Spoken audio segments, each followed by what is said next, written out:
शरीर पर राख जटाओं का जंजाल, सर पर कोई ताज नहीं। जिसकी रूह में महादेव बसे वह किसी चीज का मोहताज नहीं।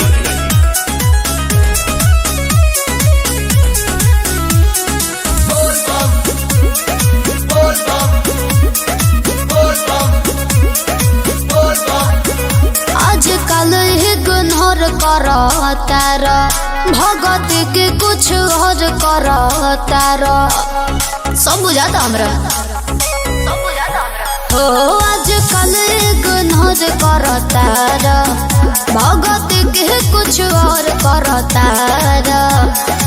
जब के पिया तारा गजाए राजा, भाव न गेला मोरा बाके।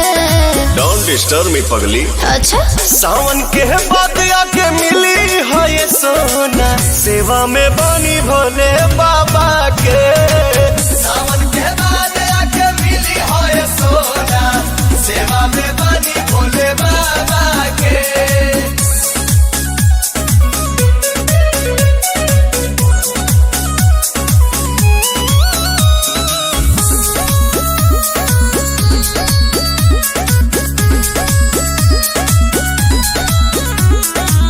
ऐसे तो जहन रहत रहला हमरा बिरिये, अब घर बार ताहर भइल बा मंदिरिये।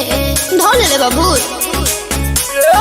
काओ हाथा से लाई बेल पाता नु हो, भस्म लगाइले माथा नु हो। भांग के भोजन करेला दोनों बेरा, भाव मिठाई न दाबा के। आई डोंट लाइक मीठा। सावन के बाद आके मिली हो ये सोना, सेवा में बनी भोले बाबा के। सावन के बाद आके मिली हो ये सोना, सेवा में बनी भोले बाबा के। मृत्यु का भय उनको है जिनके कर्मों में दाग है। हम महाकाल के भक्त हैं गुरु, हमारे खून में ही आग है।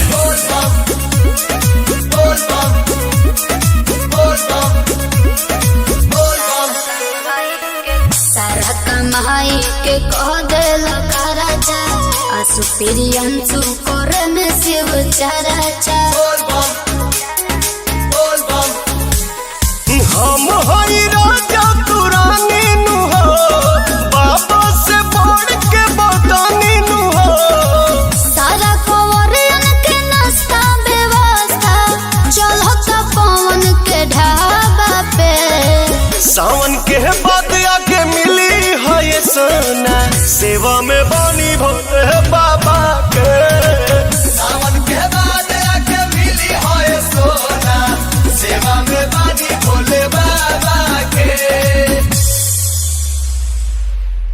सावन के बाद आके मिली है ये सोना, सेवा में बनी भोले बाबा के।